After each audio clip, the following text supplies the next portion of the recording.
warahmatullahi wabarakatuh. Saudara, kita bertemu kembali dengan Aula Media Televisi yang saat ini menyajikan Jagung Santri, dan kebetulan kita akan membahas soal kebencanaan dan tanggung jawab sosial bagi Nahdlatul Ulama. Bersama kita kali ini Mas Saiful Amin, beliau Ketua LPBI, pengurus wilayah Nahdlatul Ulama Jawa Timur. Assalamualaikum Mas Amin. Waalaikumsalam. Ini saya ingin dijelaskan, ini LPBI itu singkatan apa ini? Mungkin untuk awal, Iya. Jadi memang lembaga di sini lembaga hitungan untuk di NU itu adalah baru ya. Lembaga Penanggulangan Bencana dan Perubahan Iklim. Kadang yang sering salah itu di I-nya. Jadi posisi Lembaga Penanggulangan Bencana dan Perubahan Iklim. Nggak ada tambahan PI gitu ya? Kalau itu untuk mempersingkat ininya aja, singkatannya. Betul. Ini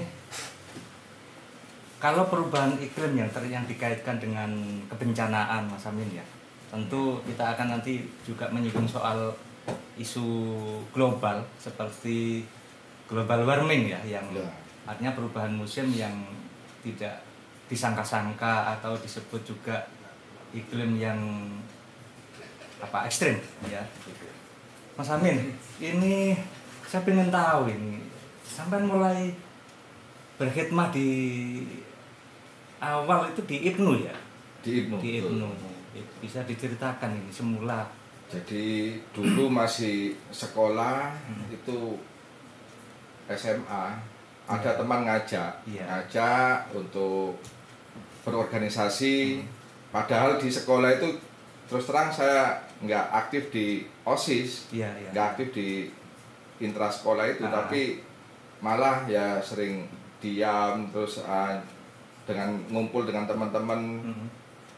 Nggak taunya ada teman yang ngajak untuk gabung di IPNU. Apa itu IPNU?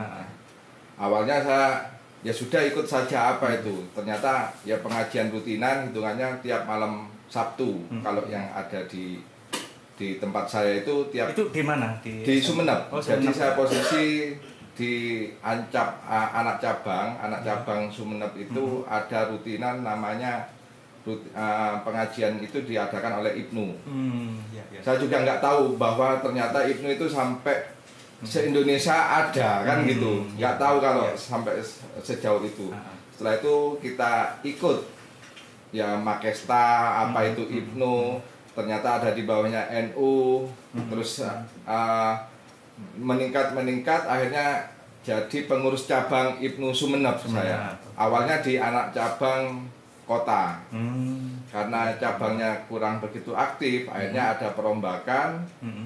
Konvensinya juga nggak tahu gimana bentuknya loh. Awal masih SMA itu masih kelas 2 seingat saya. Ternyata saya langsung dimasukkan ke pengurus cabang juga, pengurus cabang IPNU Sumeneb. Setelah lama, jadi tetap rutinan itu tiap minggu ganti-ganti rumah. Keliling, ganti di rumah anggota gitu, keliling. Dan yang dilarang adalah tidak ada suguhan bentuk piringan. Apabila ada suguhan piringan itu pengecualian atau kena denda sampai sekian ribu pada waktu itu, ada dendanya. Tapi setiap kali di rutinan saya, di rumah saya, pasti ibu itu mesti nyiapkan makan. Karena daripada nyiapkan kue, buat nasi lebih gampang karena gampang dimakan. Saya sampai bilang ke ibu bahwa posisinya nanti kena denda. Denda seberapapun enggak apa-apa, dibayar. demi organisasi, saya kasihan kepada teman-teman yang jauh, katanya. Ibu itu kasihan kalau datang terus nggak disuguhi makan.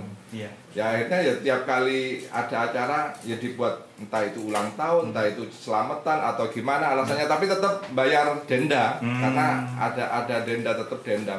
Walaupun apapun alasannya itu tetap bayar denda.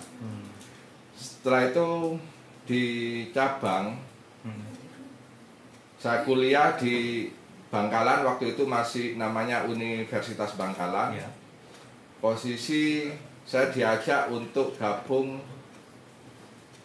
ke wilayah PW Ibnu Jawa Timur. Pada waktu itu ya Ketua siapa itu? masih Gus Hamid.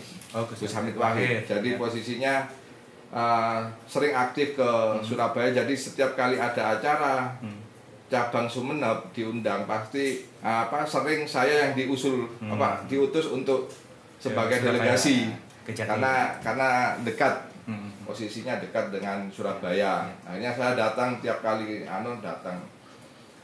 Pada waktu itu konferensi yang ada di Lamongan, saya ikut juga di sana.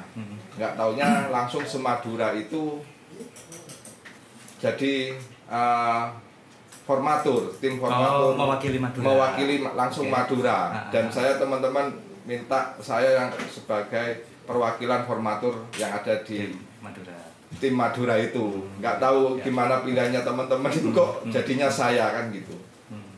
Ya saya tetap kerjakan, saya ikuti berkali-kali rapat formatur itu sampai deadlock karena penentuan sekretaris itu. Tapi akhirnya ya alhamdulillah posisi saya juga waktu itu hanya sekedar wakil, masuk langsung ke pengurusan PW Ibnu Jawa Timur itu di wakil sekretaris.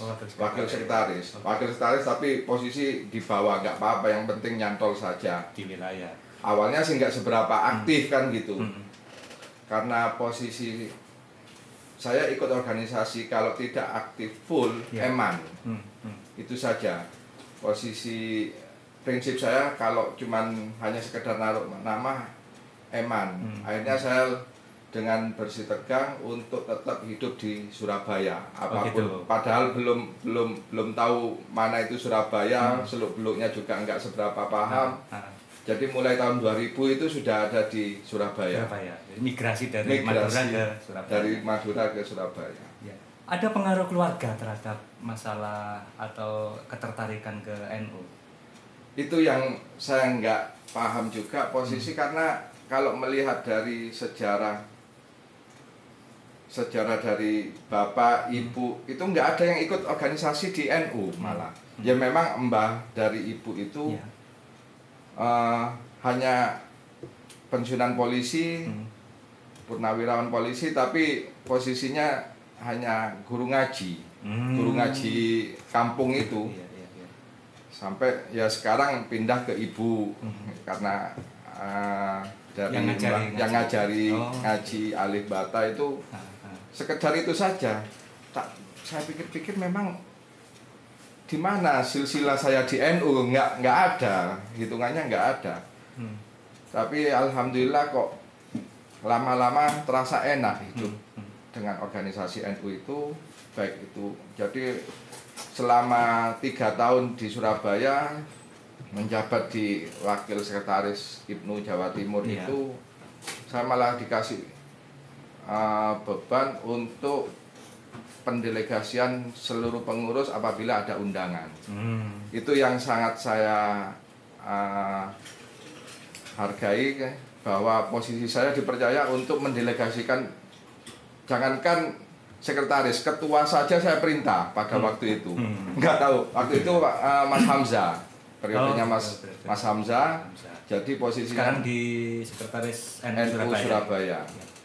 Jadi saya selaku wakil sekretaris tapi bisa merintah ketua dan sekretaris untuk pergi atau tugas pendelegasian ke daerah-daerah yang pada waktu itu setiap Sabtu Minggu pasti ada kegiatan di se-Jawa Timur. Artinya menjadwal ya, menjadwal ketua jadi dan pengurus yang lain. Menjadwal semua pengurus untuk berangkat ke daerah yang sesuai dengan undangan yang ada.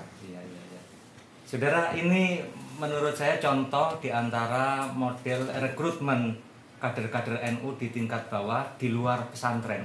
Dan pengalaman dari Mas Saiful Amin, beliau sejak SMA yang kemudian masuk menjadi anggota Ikatan Pelajar Nahdlatul Ulama. Kita lanjutkan untuk masalah-masalah kebencanaan dan perubahan iklim bersama Mas Amin sesaat lagi.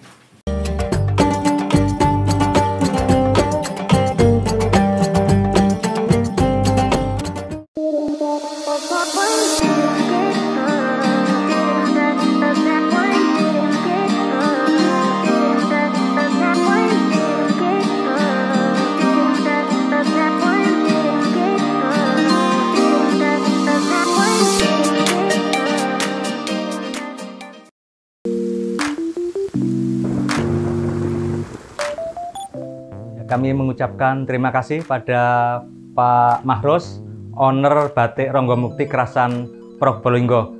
Ternyata nyaman ini kiriman untuk kita pakai pada saat ini. Terima kasih Pak atas supportnya pada acara Jagong Santri, sajian utama Aula Media Televisi saat ini. Dan terima kasih sekali lagi karena Pak Mahros juga mengembangkan ekonomi kreatif di kalangan warga Nahdliyin. Sekali lagi mudah-mudahan sukses untuk Batik Ronggomukti Krasan Probolinggo.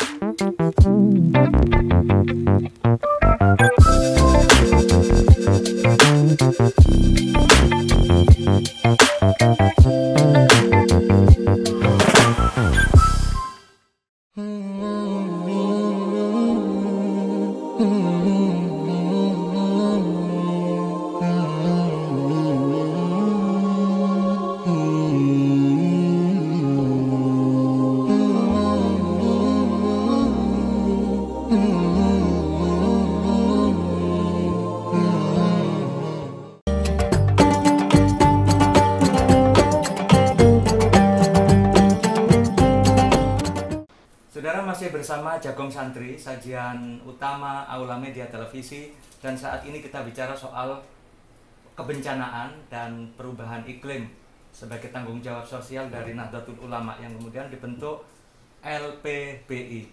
Mas Saiful Amin, ini belakangan ini meskipun di tengah-tengah pandemi, di tengah-tengah musim kemarau yang di sementara daerah itu dinilai berkepanjangan, tetapi kemudian ada bencana yang melumatkan satu desa di Sukabumi, yang kemudian mobil-mobil juga terbawa dan rumah-rumah juga kayak tsunami itu ya. Nah ini kan bagian dari perubahan iklim yang nggak diduga-duga yang ekstrim itu ya, dan bagian dari persoalan isu global, adanya global warming. Sejauh ini yang dilakukan LPBI apa? Mungkin sebelumnya kita juga perlu track record juga apa itu kok ujuk-ujuk ada LPBI. Jadi memang dulu waktu 2005 waktu 2004 waktu tsunami Aceh ya.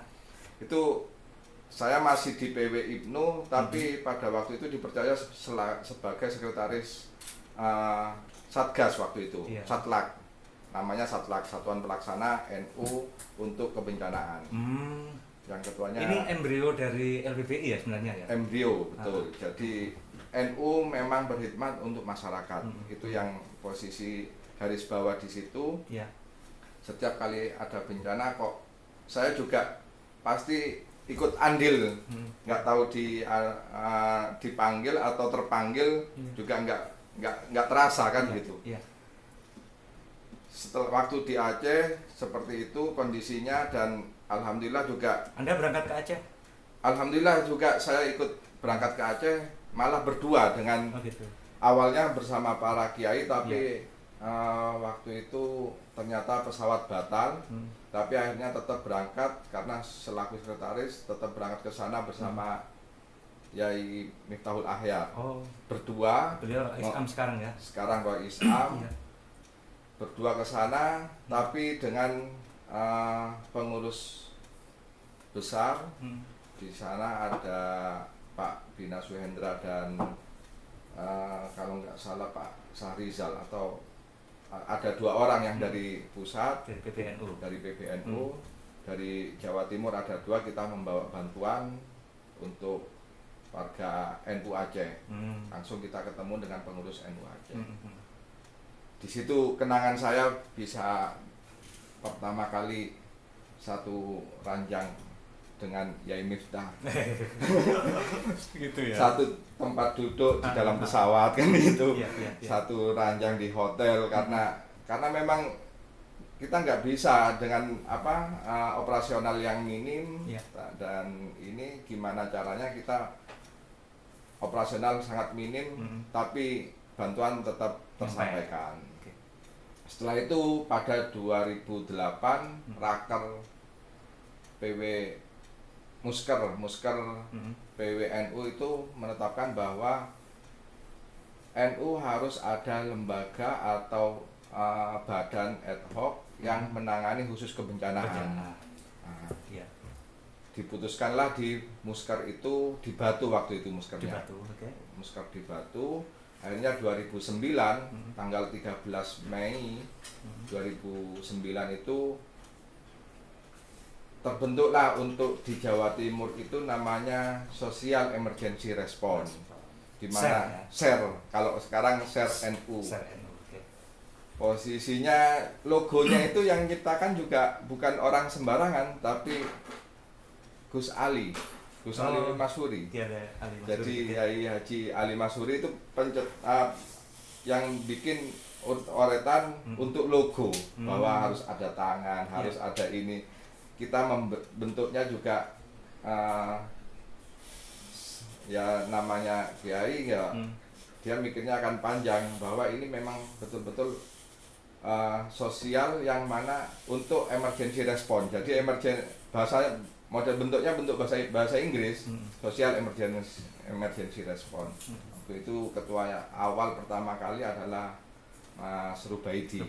Karena gimana ad hoc itu harus ditangani oleh pengurus harian NU.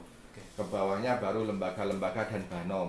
Dan alhamdulillah waktu keterwakilan dari beberapa lembaga, dari beberapa Banom. Belum ada LPBI pada waktu itu. Sedangkan yang di pusat juga membentuk awalnya dari Komite Penanggulangan Bencana. Terus nggak lama sekitar 2007 itu terbentuk CBDRM. 2007 apa 2008 CBDRM. Community Based Disaster Risk Management. Jadi manajemen pengurangan risiko bencana, cuman dalam bentuk bahasa Inggris. Biar keren. Sama di Jawa Timur juga ada. Nah itu di kolaborasi rencana jadikan satu, sama-sama ngotot. Yang pusat tetap CBDRM, Jatim karena ini adalah hasil istihara dari para kiai, namanya Social Emergency Response. Pokoknya tetap nggak bisa jadi satu.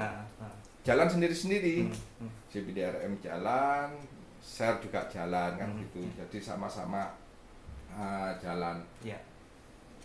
Mungkin sekitar Raker 2012 itu ada pemikiran dari pusat bahwa masalah kebencanaan itu dibuat lembaga. Cuman memang ada plus minus posisinya. Jadi bukan ad hoc lagi ya?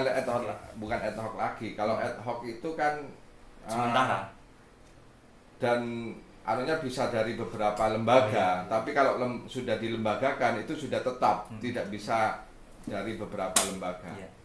Sehingga 2012 di Munas dan Kondesnya PBNU dicetuskan namanya LPBI itu. Dan diperkuat pada Muktamar kemarin 2015. Itu. Muktamar baru diperkuat bahwa lembaga itu ada di bawah sama kedudukannya dengan lembaga-lembaga lain. Yang ini setelah tsunami itu kan berentetan banyak kasus bencana di tanah air kita ya. Bukan hanya di Jawa tapi di banyak tempat di luar Jawa. Dan terakhir ini kan Lombok ya, Mas Amin ya. Lombok dan Palu dan sekitarnya itu ya.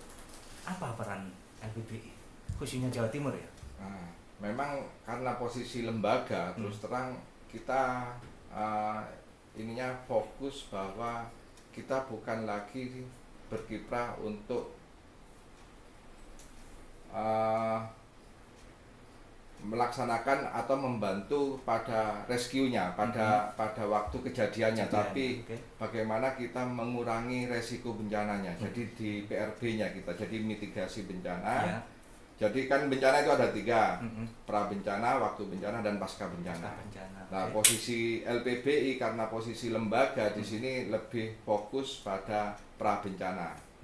Pra bencananya, bagaimana bencana apabila terjadi, karena terus terang bencana saat ini kan tidak bisa diduga dan tidak bisa diperkirakan. Beda dengan kebakaran atau gunung mau meletus, itu masih ada tanda-tanda. Tapi kalau model gempa terus tsunami itu dengan hitungan detik atau hitungan menit paling lama itu langsung terjadi. Itu yang tidak ada pemberitahuan. Kalau masih mau gunung meletus atau banjir, itu ada tanda-tanda bahwa sungai sudah mulai buntu. Kalau mau banjir itu kan gitu. Itu posisinya. Jadi lembaga itu fokus di edukasi, sosialisasi, dan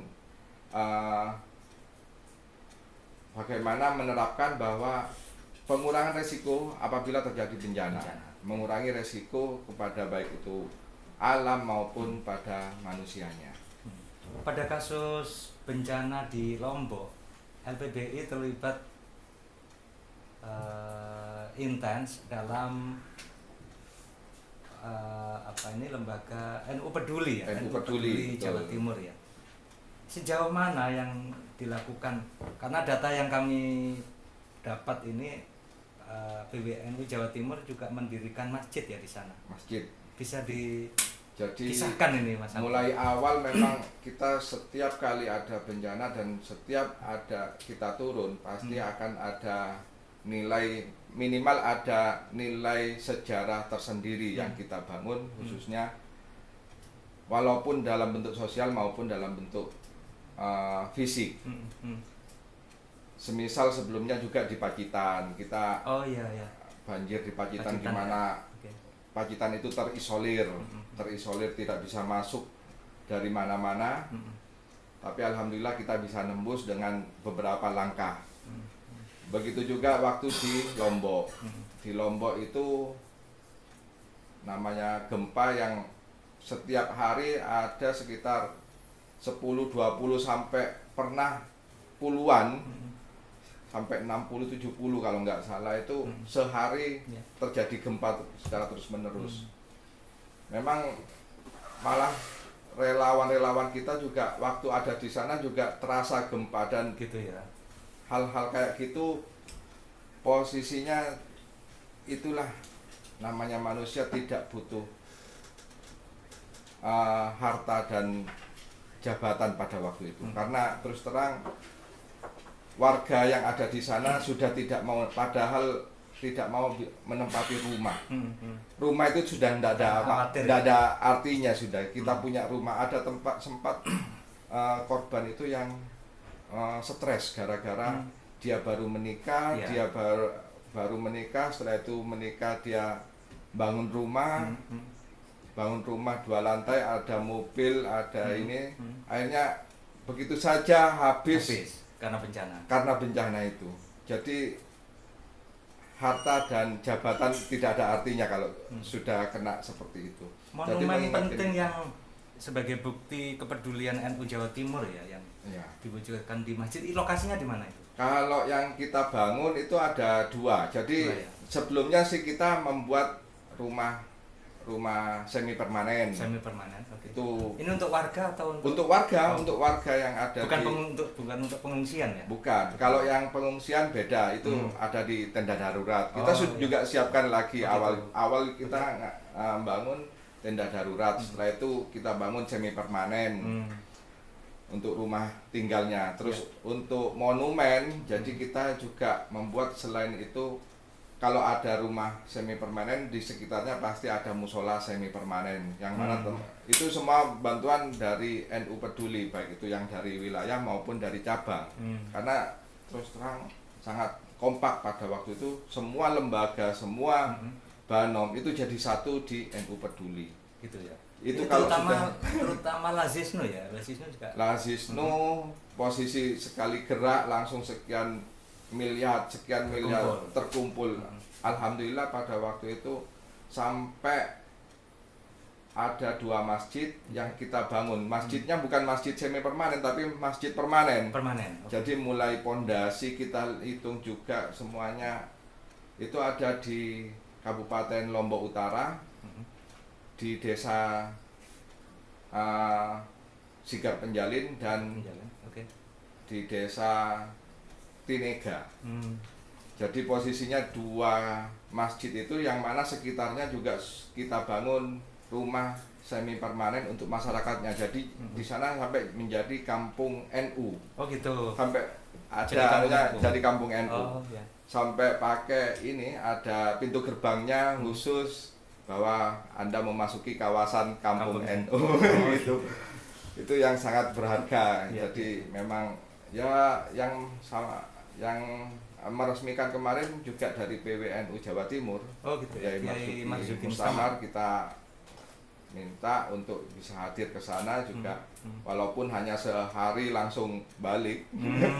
Tapi kalau teman-teman relawan nggak ada yang minimal 3 sampai 1 minggu. Begitu juga di lokasi ya. Iya. Begitu juga kita bangun yang ada di Palu kemarin. Kita melihat kondisi yang ada di Palu, tsunami. Itu di kota Palu atau di luar? Di Kabupaten Siginya. Jadi kita survei di sana itu ada beberapa tempat yang sekiranya ke depan bisa menumbuhkan ekonomi NU. Tidak hanya kita sekedar membantu, tapi setelah itu tidak berfungsi seterusnya. Jadi kita bagaimana membangun NU plus ekonominya sekaligus. Betul. Jadi gedung itu akhirnya kemarin dirembuk menjadi klinik, bentuk klinik. Jadi kita beli tanah, tanah kita SHM-kan atas nama NU, NU setempat ya. NU setempat, tapi atas namanya tetap perkumpulan NU yang mana berkedudukan di Jakarta. Jadi memang aturannya kan semacam itu. Sertifikatnya juga sertifikat atas nama NU. Jadi tidak bisa diperjualbelikan. Karena melihat sejarah yang ada di Palu, itu ada beberapa sampai PWNU yang ada di Sulawesi Tengah itu tidak punya kantor. Itu yang bikin merasa gimana kalau kita membangun kantor, tapi ini untuk masyarakat bukan untuk kantor. Jadi kita nggak berani membangun kantor PW kan gitu. Akhirnya kita fokus bagaimana kalau kita membuat klinik. Dan alhamdulillah Yai Marzuki berkenan peletakan batu pertama dan memberi namanya Klinik Kesehatan Gus Dur. Karena di sana itu antara muslim dan non muslim itu 50-50 posisinya. Jadi 50% itu muslim, non muslimnya 50%. Jadi kalau insya Allah dengan nama Gus Dur semua warga yang ada di sana bisa terima kan gitu. Karena terus terang kita waktu di Palu makan kanan kiri, kalau di sini kucing, kalau di sana anjing. Itu yang bikin waduh gimana ini. Jangankan itu, di musolanya aja anjing itu keluar masuk. Kayak kalau di sini kayak kucing itu posisinya. Tapi kalau di sana itu anjing.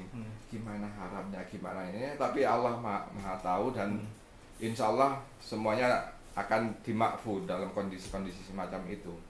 Cuman ya memang harus perlu koordinasi, baik itu antara cabang, wilayah, dan pusat.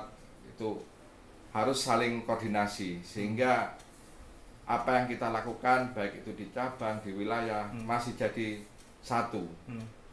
Ini kan gambaran betapa eksistensi Nahdlatul Ulama di tengah masyarakat, khususnya ketika terjadi permasalahan yakni bencana, NU hadir. Dan sejauh ini perkembangan NU di sana bagaimana? Kalau yang di Lombok, alhamdulillah ya di sana karena hampir sama, hitungannya hampir sama dengan yang ada di Jawa. Dan rata-rata juga muslim, walaupun beda aliran, tapi gampang kita masuk. Tapi beda dengan kalau yang di Palu. Palu, Sigi, Donggala itu kan 3 kabupaten kemarin, 3 kabupaten itu yang kena. Donggala, Sigi, sama Kota Palu. Jadi posisinya kalau di sana itu kan antara Muslim dan non Muslimnya ya 50-50. Itu pun Muslimnya belum Muslim yang 100% kan gitu. Iya. Tapi tetap ada tokoh-tokoh yang di sana sampai Al Khairat namanya. Kalau di Palu itu posisinya yang sangat eksis. Al Khairat. Kalau di Lombok Nahdlatul Wathon. Yang mana kalau itunya kan hampir sama. Ubudiahnya hampir sama. Aswaja juga. Cuman dia nggak mengakui NU tapi anunya di perdagangan kan gitu. Oke. Ini kita mau bicara lebih jauh Mas Amin, tapi ini bukan pajangan. Jadi silakan diseruput dulu. Saudara, kita tunggu sesaat lagi.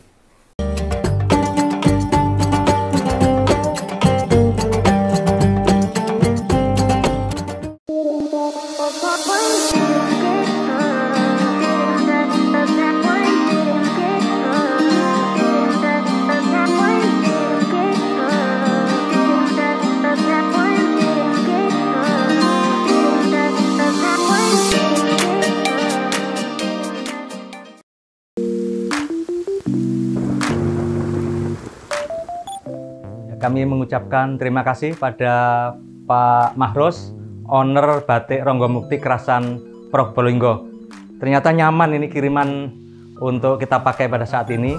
Terima kasih Pak atas supportnya pada acara Jagong Santri, sajian utama Aula Media Televisi saat ini. Dan terima kasih sekali lagi karena Pak Mahros juga mengembangkan ekonomi kreatif di kalangan warga Nahdliyin. Sekali lagi mudah-mudahan sukses untuk Batik Ronggomukti Krasan Probolinggo.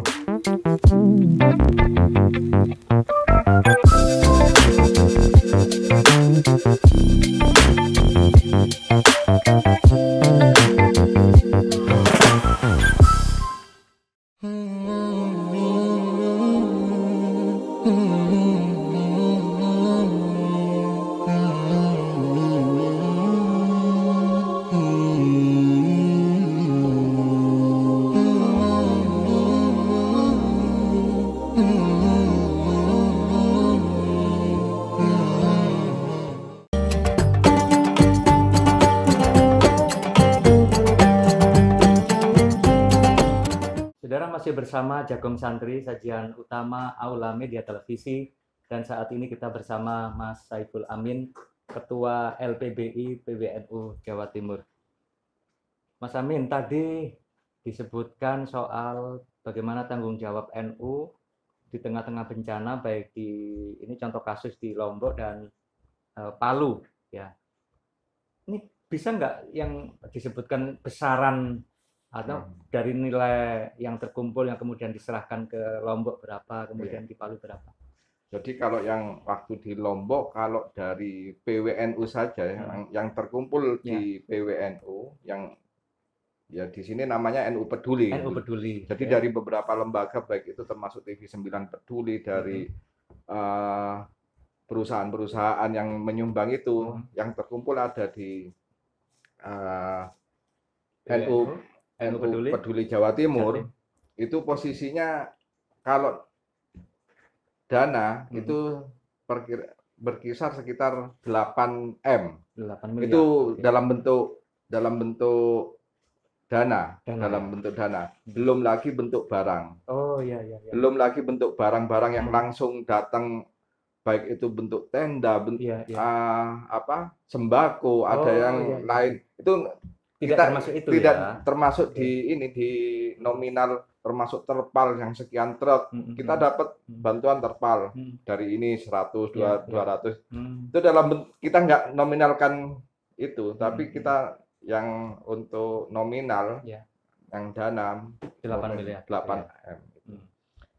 Kalau yang belum lagi yang dari cabang-cabang yang langsung ke Oh iya ya, cabang Lombok. juga langsung ya. Jadi banyak cabang-cabang itu langsung membantu ke sana membangun rumah semi permanen, musola semi permanen, langsung Ya, dari dana yang ada di cabang ya, langsung dibawa dibawa ke sana dan langsung di. Itu mana saja, cabang mana saja?